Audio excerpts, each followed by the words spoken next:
All right, we are moving on to sinuses. So you have four groups of sinuses that communicate with the nasal cavity, right? So frontal, ethmoid, sphenoid, and maxillary. The maxillary sinuses are found within the maxilla, so that helps me remember it. Maxilla, maxillary, right? It's also the largest sinus, so your maximum maxillary, all right? It's above the upper teeth.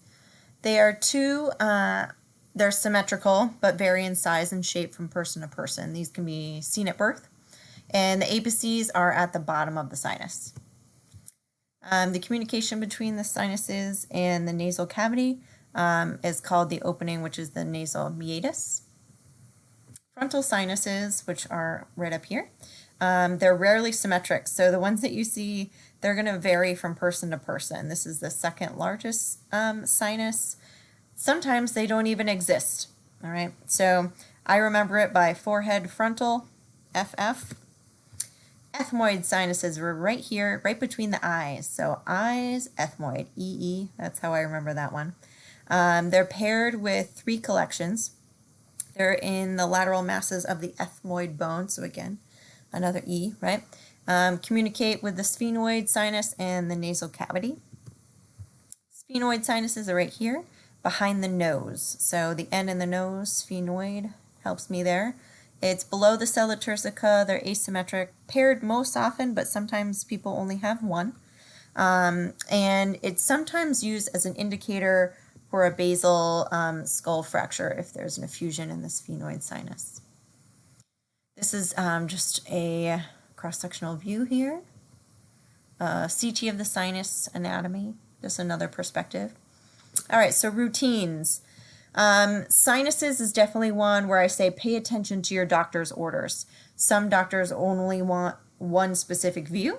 Some want like a waters and a lateral, and some want the full series. So always, always, always read your referrals. But routine views for adult and what we consider a competency includes a lateral, a PA Caldwell, a waters, and an SMV.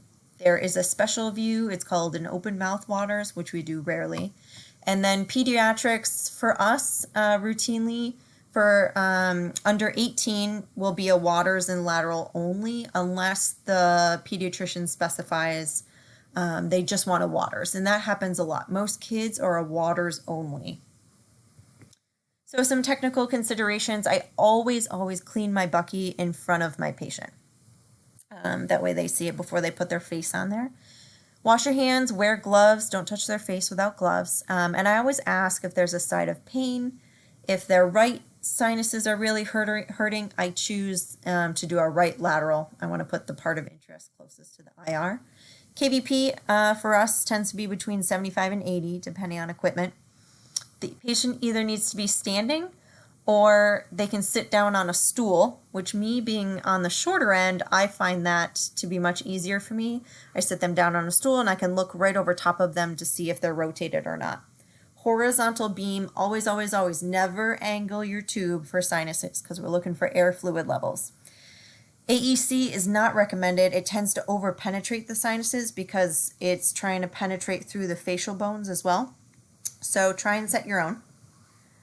Waters. So waters view, I remember because I feel like it looks like the patient is coming up out of the water for a breath. They're looking up. I have them set their chin on the image receptor, and then I look for the MML, so mental meatal line, right? So from their ear to their chin, and that you want that to be horizontal. You want your beam to exit at the acanthion. So if your bucky has a line across here, put that right at the acanthion. You're not going to angle your tube, but the angle of the OML right here is going to be 37 degrees. Okay, you're not going to measure that. That's probably just going to be a random board question. The petrous pyramids project below the maxillary sinuses. Remember head stuff, petrous bridges are where you want to look, okay? So on the waters view, that's mainly for the maxillary sinus, right? So that's what we want to focus on. So maxillary sinus is here. And your petrous ridges you want below the maxillary sinus. So if they're in the maxillary sinus, you have not raised them up high enough. Their MML was not horizontal, okay? This is a demonstration of what an air fluid level would look like. So see how this one is nice and black all the way around? This one here is black only on the top, but this white area here, this kind of foggy area, that is the fluid sitting in the sinus. This is an open maxillary sinus here. This is a full maxillary sinus on that side. So I want you to evaluate this image quickly for me for positioning. So this is supposed to be a water's view of the sinus, right? So we want to look for the maxillary sinuses nice and clear. But what you can see here are the petrous pyramid coming through kind of the lower third of the maxillary sinus. So what does that mean? That means their chin isn't up high enough, that MML is not horizontal. So that patient had to look up higher. This was an example here of positioning errors. So obviously you can see the line coming through the maxillary sinus. They weren't up high enough. Okay. PA Caldwell of the sinuses. So what you're going to do is you're going to put the patient, I start with their forehead and nose kind of against the board here, and then you want the OML right here to create a 15-degree angle from horizontal. So you're actually lifting them up slightly. Most often their forehead is probably not going to touch on this system. The central ray is exiting at the nasion. This other image here is demonstrating a Bucky tilt method. So instead of raising the patient up 15, they have tilted the board 15. We do not use that at our clinical site, but that's another option.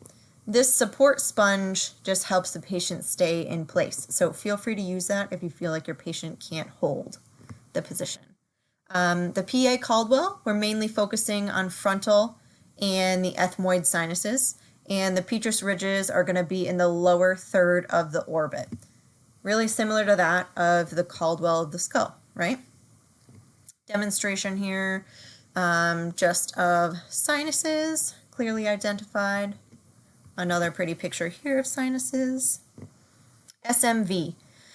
This one is difficult for a lot of patients. I definitely usually demonstrate this for them. I use a chair with a back on it, and I scoot it a little bit forward. I have them sit on that and lean back till the top of their skull touches the image receptor. You want the IOML parallel to the image receptor here, horizontal beam, of course, right? Central ray is going to be 2 inches below the mentum between the two angles. We're looking for ethmoid and sphenoid sinuses here. This one, try and be quick with because it's hard for your patient to hold. All right. And this is what it will look like. So you're looking in here for your sinuses underneath.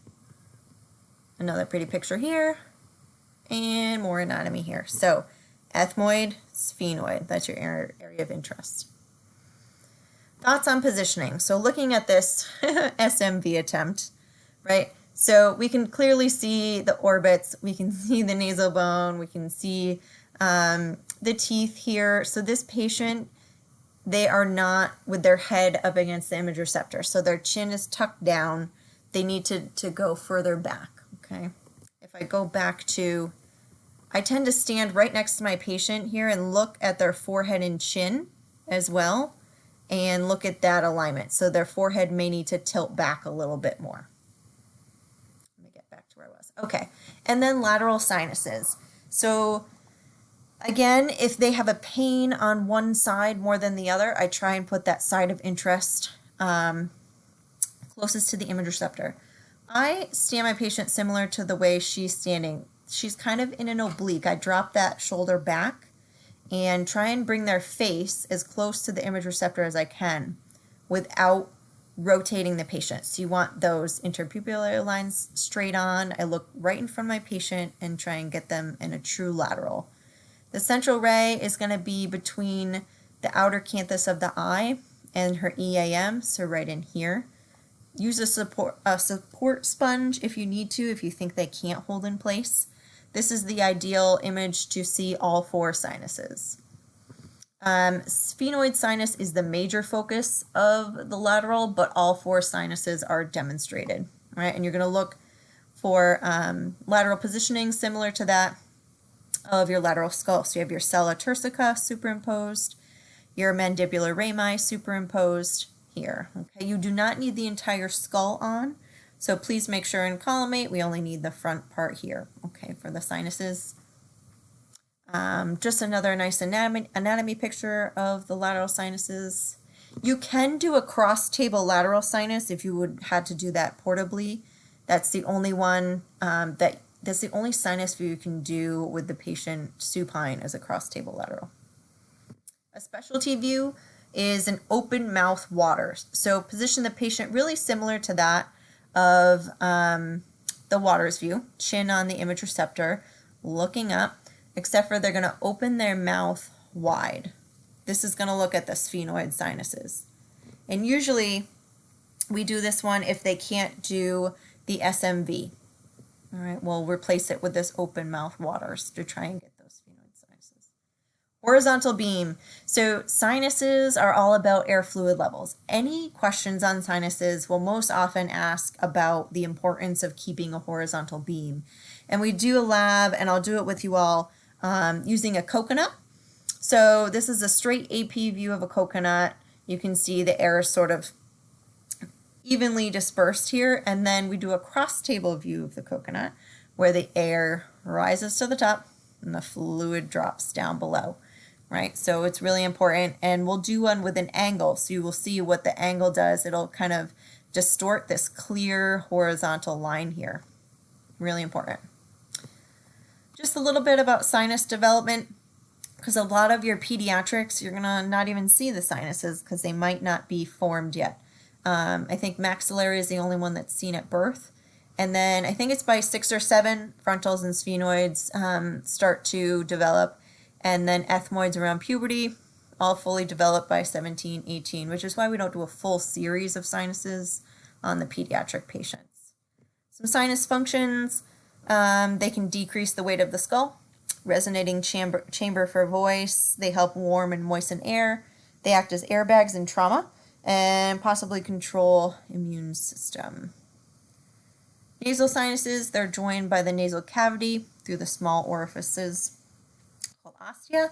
They're easily blocked by allergic inflammation or swelling of the nasal lining. Drainage of mucus is disrupted, which may result in sinusitis. So it's an inflammation of the sinuses caused by bacterial infection of the membrane lining and can fill with pus. Yucky! It's usually common cold, but can spread into the upper teeth and cause a pretty severe infection. So if anybody's had a sinus infection, you know they are not fun and can spread pretty quickly.